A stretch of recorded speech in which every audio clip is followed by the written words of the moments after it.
condition yourself so that when somebody rejects you, it actually makes you feel stronger. You say, well, how could I do that? Same way you condition yourself to feel lousy back in the old days.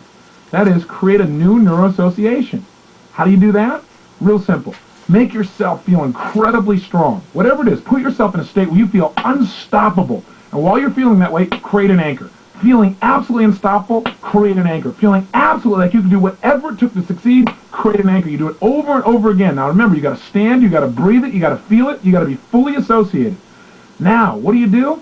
Imagine somebody rejecting you, and right as they're rejecting you, bam, fire off the anchor and make yourself feel great. Somebody rejects you, bam, make yourself feel great. Somebody rejects you, bam, make yourself feel great.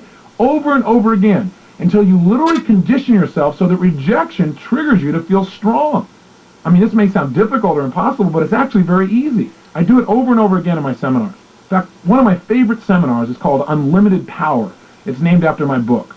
And it's a seminar I do all over the country. In fact, you may find or hear about it in your area because we have people now that have come to work with us who facilitate that seminar for me with me on videotape. And in the program, we show people how to break through any fear, anything that stopped them. And the way we do it is by conditioning. For example, we take somebody out of the audience who's had a major fear of rejection from the opposite sex, and we wipe it out in less than 15 minutes, including people with phobias. I'll give you a classic example. I was doing one of these seminars in San Jose, California, when a woman, approximately 200 pounds overweight, stands up, and she raises her hand as having a major fear of the opposite sex. So I said, well, tell me, how do you feel about men? She explodes into tears and begins to shake like crazy. Well, she does this. I used to respond to people by saying, oh, it'll be okay. But again, that doesn't change people's states.